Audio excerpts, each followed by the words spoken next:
تمہارا اختیار ہے کہ تم جنت حاصل کرنا چاہتے ہو یا دوزخ حاصل کرنا چاہتے ہو۔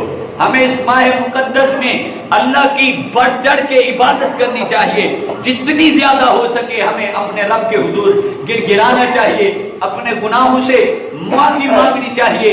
اور حضور نبی اکرم صلی اللہ علیہ وسلم کے غلاموں، آپ کو یہ بھی بتاتا چلوں کہ اس ماہ مقدس میں اللہ رب العالمین اپنے بندوں سے کتنا پیار فرماتا ہے۔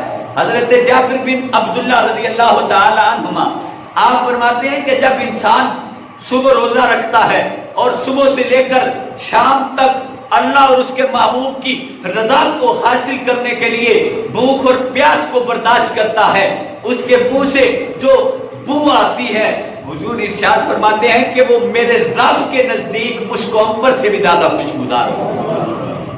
جنت اور جہنم کے دروازے بند اور جنت کے کھول دیے جاتے ہیں، اور پھر سے شیطانوں کو زنجیروں میں جکڑ لیا جاتا ہے، قید کر لیا جاتا ہے۔ تو جب شیطان قید میں ہے تو پھر ہم کیوں غافل نظر آتے ہیں کہ ہم رمضان المبارک کے روزے نہیں رکھتے، ہم رات کو قیام نہیں کرتے۔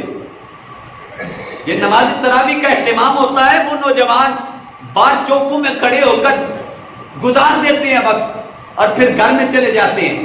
لیکن امام الانبیاء صلی اللہ علیہ وسلم نے ارشاد فرمایا کہ جو کوئی ایمان کی حالت میں ثواب کی نیت سے رات کو قیام کرتا ہے، اللہ رب العالمین اس کے سارے گناہوں کو معاف فرما دیتا ہے۔ تو ہم کیوں غافل ہیں؟ رب کی رحمتیں بہانے ڈھونڈ رہی ہیں کہ آ جاؤ، ہم نے جنت کھول دی ہے تمہاری خاطر، جہنم کو بند کر دیا ہے، اور پھر بھی ہم جہنمیوں والے کام کریں تو پھر ہماری اپنی ہی بد نصیبی ہے۔ وہ کرم فرماتا ہے اس ماہ مقدس میں، وہ رحم فرماتا ہے، اس کی کرم نوازی دیکھیں کہ اس رب ذوالجلال نے یہ ماہ مقدس ہم کو عطا فرمایا، اور عطا فرما کر حضور نے ارشاد فرمایا، بخاری شریف کی حدیث مبارکہ ہے، جو کہ ثواب کی نیت سے حالت ایمان میں رمضان کے روزے رکھتا ہے۔ ہم تو بلا وجہ اپنی کمزوری کی وجہ سے روزے چھوڑ دیتے ہیں کہ اگر روزہ رکھا تو ہم کمزور ہو جائیں گے۔ ہم روزہ نہ رکھنے سے اپنے نفس کو مضبوط کرتے ہیں، روزہ رکھ کر ہم تقوی کو بھی حاصل کر لیں گے اور نفس پر قابو بھی پا لیں گے۔